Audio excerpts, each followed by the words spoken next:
नमस्कार दर्शक बंधु, आज आपण मानक गोटे नुआ जिनस विषय देखी। आपण मैंने आंब तोड़ापी जो जंत्र व्यवहार करेंगे ता केमी फ्री रे पार ता आपण को बतेबी।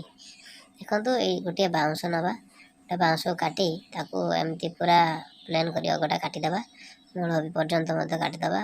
बाउंशटी लंबा होता दरकार कारण आंब गच बहुत उच्चा होता है।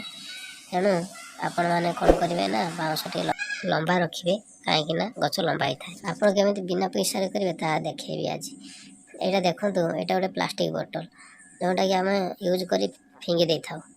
आपण मैंने आनी एभली काटे देखिपे केमती मुझे काटी राउंड सेप्रे अग को टे गोजिया कारण से आंबर दांठीटा बंखीटा जोटा कहते दांठी से रही टाणिकी छिंडेवाई से काटापी सुविधा हम। आपण आगु चारिकड़ा छाड़देवे कहीं यहाँ भल रोचे माने टाण रोचे से आपड़ से काटिदेवे। काटिला आपण ताको बाउंश भितर पूरेदेवे।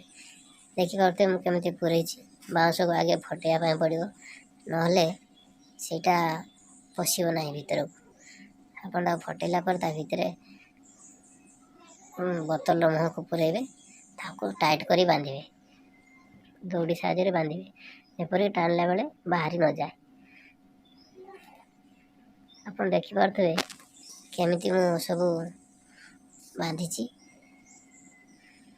एबे हमर रेडी हो गला। देखिपे केमिति देखा जाउची आपन देखिपे बाउंशटा मध्य लंबा अच्छी दुईटा बन गोटे लंबा गोटे छोट कहीं आंब पिछे एवं देखेबी। आपण को देखुते बहुत दूर रे आंबटा अच्छी गछटा बहुत दूर अच्छी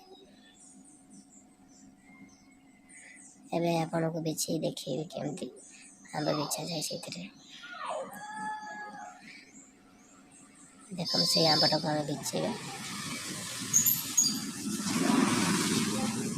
देखिपे केमती मुझे बटल को नहीं आंबरे लगेबी।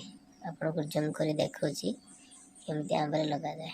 आप देखुवे जूम कर आंब आंबटी अवश्य पाची ना आपण को देखापी मुझे तुलसी देखिपारे केमती टाणिबे आंबर बंकीटा से छिंडीज कंचा आंब टे टाइम लगुच टाण हो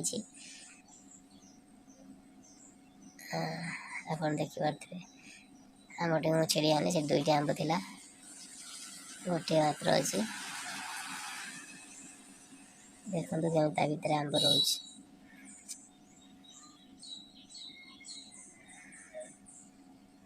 आंब तले भी पड़ार संभावना ना एकाथर के 8-10 आंब भितर रही पार